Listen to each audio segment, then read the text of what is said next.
உத்தரப்பிரதேஷ் காசியாபாத்ல இருக்கிற விஜயநகரம் சொல்லப்படுற பகுதியில இருக்கிற காவல் நிலையத்துல பூஜான்னு சொல்லப்படுற பெண்மணி காணாம போயிட்டதா போலீஸ்க்கு தகவல் கிடைக்குது. காணாம போன பூஜாவை சடலமா போலீஸ் மீட்டெடுத்திருக்காங்க. இந்த வழக்குடைய பின்னணி என்னன்றத பத்தி இன்னைக்கு கொஞ்சம் டீடைலா பாத்துடலாம். Welcome to DFT crime. நான் உங்கள் பிரியா. நம்ம சேனலுக்கு புதுசா வர வியூவர்ஸ் சப்ஸ்கிரைப் பண்ணிட்டு லைக் ஒன்னு கொடுத்துருங்க. நீங்க கொடுக்குற ஒவ்வொரு லைக்குமே அடுத்தடுத்து நான் வீடியோ போடுறதுக்கான புது உத்வேகமா இருக்கும். இப்ப நம்ம வீடியோக்குள்ள போயிடலாம். காசியாபாத்ல இருக்கிற விஜயநகரம் சொல்லப்படுற பகுதியில வாழ்ந்துட்டு வரவரு 30 வயசான ஆலம். இவருடைய மனைவி பெயர் பூஜா. கடந்த ஜூலை 19ஆம் தேதியில இருந்து பூஜா காணாம போயிட்டதா காவல் நிலையத்துல ஆலம் தான் கம்ப்ளைண்ட கொடுத்திருக்காரு. இவர்கிட்ட புகார வாங்கிக்கிட்ட போலீஸ் தொடர்ந்து பூஜாவை தேடுற வேலையில ஈடுபட ஆரம்பிக்கிறாங்க. அதே சமயத்துல தான் ஆலம் புகார் கொடுத்த 24 மணி நேரத்துக்குள்ளவே அதே காவல் நிலையத்துல பூனம் சொல்லப்படுற பெண்மணி அவங்களுடைய தங்கையான பூஜா காணாம போய் 2 நாட்கள் ஆகிறதா அதே காவல் நிலையத்துல மறுபடியும் ஒரு புகார கொடுத்திருக்காங்க. இந்த புகார வாங்கிக்கிட்ட போலீஸ் குழப்பத்தோடையே பூனம் மேலையும் ஆலம் மேலையும் சந்தேகம் ஏற்படுது. பூனம் பூஜாவுக்கு சகோதரின்றதால அவங்க மேல சந்தேகப்படுறதா, பூஜாவுக்கு ஆலம் கணவர்ன்றதால அவர் மேல சந்தேகப்படுறதான்ற குழப்பத்துல இருந்து வந்தாங்க. இந்த சூழல்ல தான் பூஜாவுடைய சகோதரியான பூனம் கிட்ட போலீஸ் விசாரணைய நடத்திருக்காங்க. அப்படி நடத்தப்பட்ட விசாரணையில பூனம் போலீஸ் கிட்ட பல அதிர்ச்சியான விஷயங்களை சொல்லிருக்காங்க. மறுபுறம் போலீஸ் இந்த வழக்க தொடர்ந்து விசாரணைய நடத்திட்டு வந்திருக்காங்க. ஆலமுடைய 2வது மனைவி தான் பூஜா.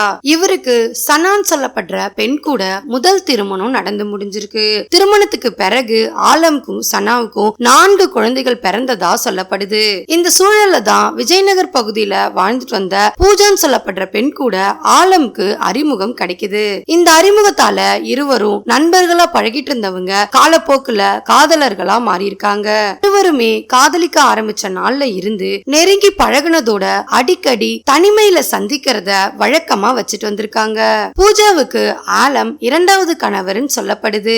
இவங்களுக்கு ஏற்கனவே திருமணமாகி முதல் கணவருக்கு 3 குழந்தைகள் பிறந்ததா சொல்லப்படுது. பூஜாவுக்கும் அவங்களுடைய முதல் கணவருக்கும் கருத்து வேறுபாடு காரணமா இருவரும் பிரிஞ்சு வாழ்ந்துட்டு வந்திருக்காங்க. பூஜாவுடைய முதல் கணவருக்கு பிறந்த 3 குழந்தைகளோட தான் கணவரை பிரிஞ்சு தனிமையில வாழ்ந்துட்டு வந்திருக்காங்க. அப்படி வாழ்ந்துட்டு இருக்கும் போதே ஆலம் கூட தொடர்பு ஏற்பட்டு அவர் கூட லிவிங் டுகெதர்ல வாழ்ந்துட்டு வந்திருக்காங்க. இந்த சூழல்ல தான் ஆலமுடைய முதல் மனைவியான சனாவுக்கு அவருடைய நடவடிக்கைகள் மேல சந்தேகம் ஏற்படுது. ஆலம் பூஜா கூட தொடர்பு ஏற்பட்ட நாள்ல இருந்து சனம் கூடவும் அவருடைய குழந்தைகள் கூடவும் நேரத்தை செலவிடுறத குறைச்சுக்கிட்டே வந்திருக்காரு. அவருடைய நடவடிக்கையில சந்தேகப்பட்ட சனம் அவரை பின்தொடர்ந்துகிட்டே வந்திருக்காங்க. அந்த நேரத்துல தான் சனம்க்கு பூஜா கூட ஆலம்க்கு தொடர்பு இருக்கிற விஷயம் தெரிய வருது. இந்த விஷயம் தெரிய வரவே சனம்க்கும் ஆலம்க்கும் சண்டைகளும் பிரச்சனைகளும் ஏற்படுது. இதனால தன்னோட கணவர்கிட்ட சண்டை போட்டுட்டு சனம் அவங்களுடைய அம்மா வீட்டுல கொஞ்ச நாட்களுக்கு தங்கி இருந்து வந்ததா சொல்லப்படுது.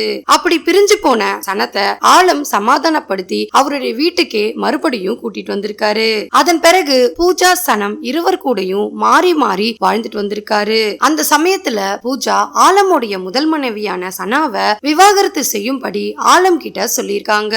ஆனா அவர் இதுக்கு மறுப்பு தெரிவிக்கவே பூஜாவுக்கும் ஆலமுக்குமே சண்டைகள் ஏற்பட ஆரம்பிக்குது. இந்த பிரச்சனைகள் எல்லாம் ஆரம்பிக்கிற காலகட்டத்திலேயே பூஜா ஆலம வீட்லயே யாருக்கும் தெரியாம 2வதா திருமணமும் செஞ்சுக்கிறாங்க. இவங்க இருவரும் 4 ஆண்டு காலம் வரைக்குமே லிவிங் டுகெதர்ல இருந்துதான் திருமணம் செஞ்சுக்கிட்டதா சொல்லப்படுது. இந்த திருமணத்துக்கு பிறகு பூஜா ஆலம் கிட்ட இருந்து முதல் மனைவியான சனாவை எப்படியாவது பிரிக்கணும்னு நினைக்கிறாங்க. இதுக்காக கணவரான ஆலம் கிட்ட சனாவை விவாகரத்து செய்யும்படி அடிக்கடி சண்டைகளும் பிரச்சனைகளும் செய்து வந்திருக்காங்க. ஆலம் தனக்கு 4 குழந்தைகள் இருக்கிறதால சனாம விவாகரத்து செய்ய முடியாதுன்னு சொல்லி பூஜா கிட்ட வாக்குவாதத்துல ஈடுபட ஆரம்பிச்சிருக்காரு. இந்த இருவருக்கும் திருமணமாகி 6 மாதங்களுக்குள்ளவே பல பிரச்சனைகள் இதனாலேயே எழ ஆரம்பிச்சது. பூஜா சனம விவாகரத்து செய்யும்படி பல முறைக்கு மேல வற்புறுத்தியும் ஆலம் அதுக்கு மறுப்பு தெரிவிச்சுட்டே வந்திருக்காரு. அதே சமயம் அவர் இருவர் கூடயும் சேர்ந்து வாழ்றதா சொல்லியிருக்காரு.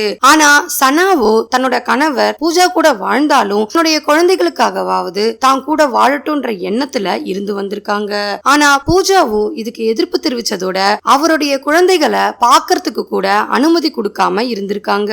அந்த சமயத்துல ஆலம்க்கு மன உளைச்சல் ஏற்பட்டு அவருடைய வேலையில கூட கவனம் செலுத்த முடியாத சூழலுக்கே தள்ளப்பட்டிருக்காரு. இதனால அவருடைய நிதி நிலைமை ரொம்பவே மோசமாகிட்டே வந்திருக்கு. இரு குடும்பங்களையும் ஆலம் பார்த்துட்டு வந்ததாலேயே அவருடைய நிதி நிலைமையும் மோசமாகிட்டே போயிருக்கு. இதனால மன உளைச்சலுக்கு ஆளான ஆலம் பூஜா கிட்ட பேசுறத தவிர்க்க ஆரம்பிச்சிருக்காரு. ஆலம்க்கு அவருடைய முதல் மனைவியான சனம் கூடவும் அவருடைய குழந்தைகள் கூடவும் வாழ்றதுக்கே விருப்பமா இருந்து வந்திருக்காரு. இத தெரிஞ்சுக்கிட்ட பூஜா எப்படியாவது ஆலம சனா கிட்ட இருந்து பிரிக்கணும்னு நினைக்கிறாங்க.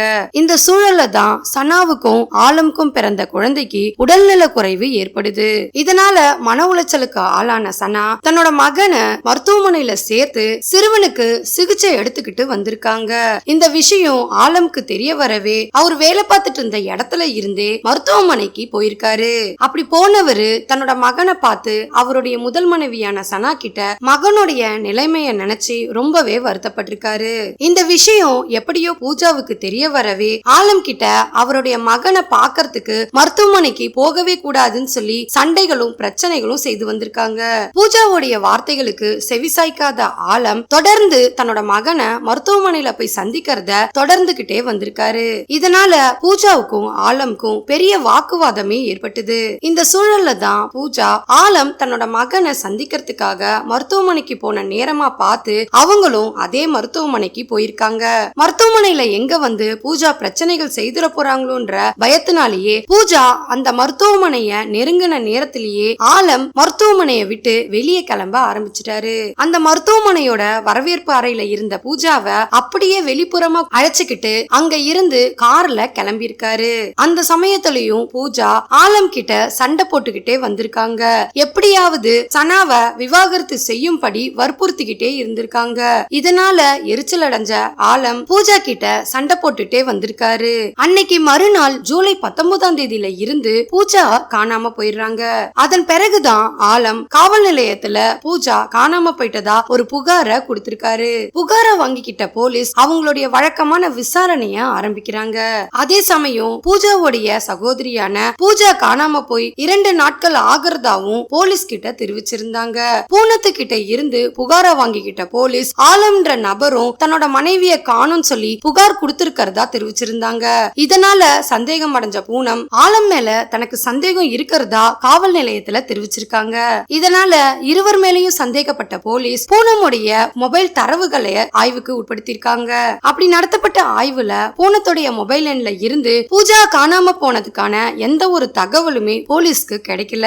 அதன் பிறகு ஆலமுடைய போன் கால் தரவுகளையும் தொடர்ந்து ஆய்வுக்கு உட்படுத்திருக்காங்க. அப்படி நடத்தப்பட்ட ஆய்வுல ஆலமுடைய மொபைல் எண் சிக்னலும் பூஜாவுடைய மொபைல் எண் சிக்னலும் ஒரே டவர்ல இருந்தது போலீஸ்க்கு தெரிய வருது.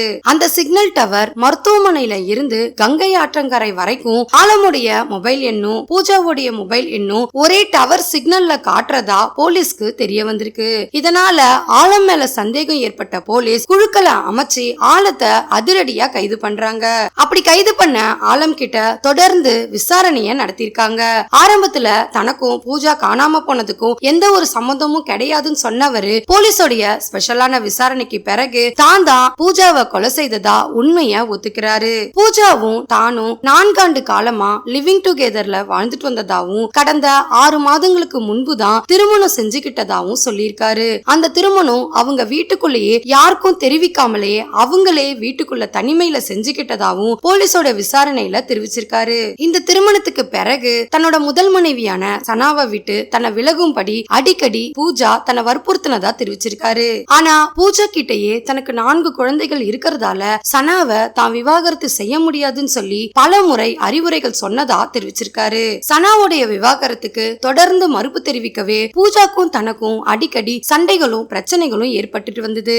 இதனால மன உளைச்சலுக்கு ஆளான நேரத்துல தான் தன்னோட மகன் உடல்நல பாதிப்பு ஏற்பட்டு மருத்துவமனையில தன்னோட முதல் மனைவி சேர்த்ததா சொல்லியிருக்காரு. அந்த சமயத்துல கூட பூஜா தன்னோட மகனை சந்திக்கிறதுக்கு மறுப்பு தெரிவிச்சதா சொல்லியிருக்காரு. இதனால கோவத்தோட உச்சிக்கே போன ஆலம் எப்படியாவது பூஜாவை கொலை செய்யணும்ன்ற திட்டத்தை போட்டிருக்காரு. ஜூலை 19ஆம் தேதி அன்னைக்கு ஆலம் தான் பூஜாவை மருத்துவமனைக்கு வரவழைச்சிருக்காரு. அவர் சொன்னபடியே பூஜாவும் மருத்துவமனைக்கு வந்து சேர்ந்திருக்காங்க. அந்த சமயம் ஆலம் அவருடைய வாடிக்கையாளருடைய காரை எடுத்துக்கிட்டு பூஜாவை அழைச்சுக்கிட்டு அங்க இருந்து கிளம்பியிருக்காரு. அப்படி கிளம்புனதும் பூஜாவுக்கும் ஆலம்க்கும் காருக்குள்ளேயே சண்டைகள் ஏற்பட்டிருக்கு. அந்த சமயம் கோவத்தோட உச்சிக்கே போன ஆலம் பூஜாவுடைய துப்பட்டா பூஜாவாலேயே அவங்களுடைய கழுத்தை நெரிச்சு தாக்கியிருக்காரு. அப்படி தாக்குனதுல பூஜா சம்பவ இடத்திலேயே உயிரிழந்திருக்காங்க. அவங்க இறந்து போயிட்டாங்கன்றத உறுதிப்படுத்திக்கிட்ட ஆலம் அவங்களுடைய சடலத்தை என்ன செய்யறதுன்னு தெரியாம அன்னைக்கு முழுவதும் அந்த கார்லயே வச்சுக்கிட்டு சுத்திக்கிட்டே இருந்திருக்காரு. அதன் பிறகு கங்கை ஆற்றங்கரையில எடுத்துட்டு போய் அந்த சடலத்தை தூக்கி வீசினதா சொல்லப்படுது. பூஜா காணாம போயிட்ட பிறகு எங்க தான் மேல சந்தேகம் வந்துருமோன்ற எண்ணத்துல ஆலம் விஜயநகர்ல இருக்கிற காவல் நிலையத்துல பூஜா காணாம போயிட்டதா ஒரு புகாரை கொடுத்திருக்காரு. இந்த புகார் கொடுக்கும்போது கூட போலீஸ்க்கு ஆலம் மேல எந்த ஒரு சந்தேகமே ஏற்படல. ஆனா அவர் புகார் கொடுத்த 24 மணி நேரத்துக்குள்ளேயே பூஜாவுடைய சகோதரி பூனமும் பூஜாவை காணுன்ற புகாரை கொடுத்ததாலேயே ஆலம் மேல போலீஸ்க்கு சந்தேகம் ஏற்பட்டிருக்கு. இந்த சந்தேகத்தை உறுதிப்படுத்திக்கிறதுக்காகவே சாட்சியங்களையும் ஆதாரங்களையும் தொடர்ந்து சேகரிச்சுட்டு வந்திருக்காங்க. ஆலம் கிட்ட நடத்தப்பட்ட விசாரணையில கங்கை ஆற்றுல தூக்கி வீசப்பட்ட பூஜாவோட சடலத்தை போலீஸ் குழுக்களை அமைச்சு தேடிட்டு வரதா சொல்லப்படுது. ஒரு வார காலம் ஆகியுமே பூஜாவோட உடல் கிடைக்கலன்ற தகவலை தான் போலீஸ் தெரிவிச்சிருக்காங்க. இந்த வழக்குல ஆலம்க்கு மட்டும் தொடர்பு இருக்கா இல்ல மற்ற நபர்களுக்கு யாருக்காவது தொடர்பு இருக்கான்ற கோணத்திலையும் தொடர்ந்து விசாரணைகளை நடத்திட்டு வர்றாங்க. ஆலம்க்கு எதிரான சாட்சியங்களையும் ஆதாரங்களையும் போலீஸ் சேகரிச்சுட்டு வராங்க. பூஜாவுடைய சகோதரியான பூனம் கிட்டையும் தொடர் விசாரணைய நடத்திட்டு வராங்க. முழுமையான விசாரணைக்கு பிறகுதான் மற்ற தகவல் வெளியாகும்னு தெரிவிச்சிருக்காங்க. பூஜாவுடைய சகோதரியான பூனம் ஆலம்க்கு அதிகபட்ச தண்டனை கிடைக்க கோரி கோரிக்கைய எழுப்பியிருக்காங்க.